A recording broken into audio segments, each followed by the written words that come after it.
विषय वैदिक साहित्य complete AI revision notes teacher style. बच्चों ध्यान से सुनिए।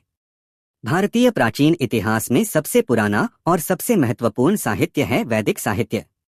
इसे हम 3 भागों में समझते हैं। 1 वैदिक साहित्य के मुख्य भाग। 1 वैदिक साहित्य, 2 ब्राह्मण साहित्य, 3 उत्तर वैदिक साहित्य। 2 वैदिक साहित्य कोर पार्ट। वैदिक साहित्य में आते हैं 4 वेद, ब्राह्मण ग्रंथ, आरण्यक, उपनिषद। 3-4 वेद सबसे जरूरी। याद रखो ऋग, यजुर, साम, अथर्व।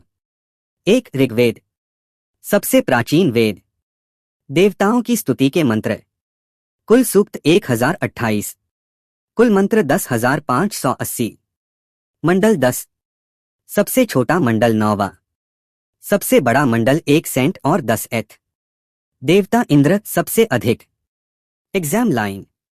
ऋग्वेद देवताओं की स्तुति।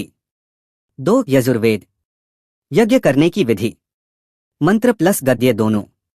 यज्ञ में बोली जाने वाली प्रार्थनाएं। 2 भाग। शुक्ल यजुर्वेद केवल मंत्र, कृष्ण यजुर्वेद मंत्र प्लस गद्य। Exam line. यजुर्वेद यज्ञ विधि। 3 सामवेद, गायन संगीत से जुड़ा वेद।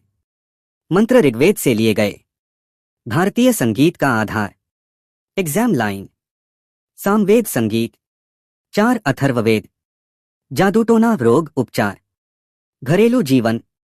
सबसे नवीन वेद। आयुर्वेद का उल्लेख। Exam line. अथर्ववेद जनजीवन प्लस रोग उपचार। 4 ब्राह्मण ग्रंथ, वेदों की व्याख्या, यज्ञों का विस्तृत वर्णन। उदाहरण ऋग्वेद ऐत्रेय ब्राह्मण, यजुर्वेद शतपथ ब्राह्मण, सामवेद पंचविश ब्राह्मण। 5 आरण्यक, जंगल में रहने वाले ऋषियों द्वारा रचित, कर्मकांड प्लस दर्शन। 6 उपनिषद, ज्ञान और दर्शन, आत्मा, ब्रह्मा, मोक्ष, वेदांत दर्शन का आधार। Exam line. उपनिषद ज्ञान का चरम रूप। 7 याद रखने की ट्रिक 1 लाइन।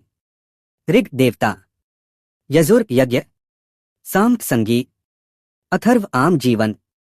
क्लास कैसी लगी कमेंट में बताएं। जय हिंद।